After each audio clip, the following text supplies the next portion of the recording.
केदारनाथ के दर्शन करने के लिए भक्त साल भर इंतजार करते हैं। केदारनाथ की चढ़ाई को बेहद ही मुश्किल माना जाता है, लेकिन ऐसा कहा जाता है कि भोले बाबा जिसे दर्शन देने की ठान लेते हैं, उसे दर्शन देकर ही रहते हैं। इसी बात से जुड़ी है भगवान शिव के एक भक्त की कहानी, जिसके बाद केदारनाथ को जागृत महादेव कहा जाने लगा। तो चलिए आपको सुनाते हैं वो कहानी, जिसके बाद केदारनाथ को जागृत महादेव कहा जाने लगा। ऐसा कहा जाता है कि एक बार एक शिव भक्त अपने गांव से केदारनाथ धाम की यात्रा पर निकला। पहले यातायात की सुविधाएं तो थी नहीं, वह पैदल ही निकल पड़ा। रास्ते में जो भी मिलता, उससे केदारनाथ का मार्ग पूछ लेता और मन में भगवान शिव का ध्यान करता रहता। चलते चलते उसको महीनों बीत गए। आखिरकार एक दिन वह केदार धाम पहुंच ही गया। केदारनाथ में मंदिर के द्वार 6 महीने खुलते हैं और 6 महीने बंद रहते हैं। वह उस समय पर पहुंचा जब मंदिर के द्वार बंद हो रहे थे। मंदिर के पंडित को उसने बताया वह बहुत दूर से महीनों की यात्रा करके आया है। पंडित से प्रार्थना की कृपा करके दरवाजे खोलकर प्रभु के दर्शन करवा दीजिए। लेकिन वहां का तो नियम है, एक बार द्वार बंद तो बंद। इसके बाद वह बहुत रोया, बार बार भगवान शिव को याद किया कि प्रभु बस एक बार दर्शन करा दो। वह प्रार्थना कर रहा था सभी से, लेकिन उसकी किसी ने भी नहीं सुनी। मंदिर के पंडित बोले, आप यहां 6 महीने बाद आना, क्योंकि 6 महीने बाद यहां के दरवाजे खुलेंगे। यहां 6 महीने बर्फ और ठंड पड़ती है और सभी जन वहां से चले गए।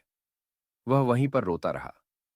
रोते रोते रात होने लगी, चारों तरफ अंधेरा हो गया, लेकिन उसे विश्वास था अपने शिव पर कि वो जरूर कृपा करेंगे और उसे दर्शन देंगे।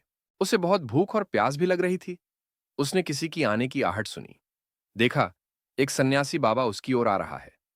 वह सन्यासी बाबा उसके पास आया और पास में बैठ गया। सन्यासी बाबा ने उससे पूछा, बेटा कहां से आए हो? उसने सारा हाल सुना दिया और बोला, मेरा आना यहां पर व्यर्थ हो गया बाबा जी। बाबा जी ने उसे समझाया और खाना भी दिया। फिर बहुत देर तक बाबा उससे बातें करते रहे। बाबा जी को उस पर दया आ गई। वह बोले, बेटा मुझे लगता है सुबह मंदिर जरूर खुलेगा, तुम दर्शन जरूर करोगे। बातों बातों में इस भक्त को न जाने कब नींद आ गई, और जब भक्त की आंख खुली, उसने इधर उधर बाबा को देखा, किंतु वह कहीं नहीं थे। इससे पहले कि वह कुछ समझ पाता, उसने देखा पंडित आ रहे हैं अपनी पूरी मंडली के साथ। उसने पंडित जी को प्रणाम किया और बोला, कल आपने तो कहा था मंदिर 6 महीने बाद खुलेगा। इस बीच कोई नहीं आएगा यहां, लेकिन आप तो सुबह ही आ गए। पंडित जी ने उसे गौर से देखा, पहचानने की कोशिश की और पूछा, तुम वही हो जो मंदिर का द्वार बंद होने पर आए थे, जो मुझे मिले थे? 6 महीने होते ही वापस आ गए। उस आदमी ने आश्चर्य से कहा, नहीं मैं कहीं नहीं गया। कल ही तो आप मिले थे रात में, मैं यहीं सो गया था। मैं कहीं नहीं गया। पंडित के आश्चर्य का ठिकाना नहीं था। उन्होंने कहा, लेकिन मैं तो 6 महीने पहले मंदिर बंद करके गया था और आज 6 महीने बाद आया हूं। तुम 6 महीने तक यहां पर जिंदा कैसे रह सकते हो? पंडित और सारी मंडली हैरान थी। इतनी सर्दी में एक अकेला व्यक्ति कैसे 6 महीने तक जिंदा रह सकता है? तब उस भक्त ने उनको सन्यासी बाबा के मिलने और उसके साथ की गई सारी बातें बता दी कि एक सन्यासी आया था, लंबा था, बड़ी बड़ी जटाएं, एक हाथ में त्रिशूल और एक हाथ में डमरू लिए, मृगशाला पहने हुआ था। पंडित और सब लोग उसके चरणों में गिर गए। बोले, हमने तो जिंदगी लगा दी, किंतु प्रभु के दर्शन न पा सके। सच्चे भक्त तो तुम हो। तुमने तो साक्षात भगवान शिव के दर्शन किए हैं।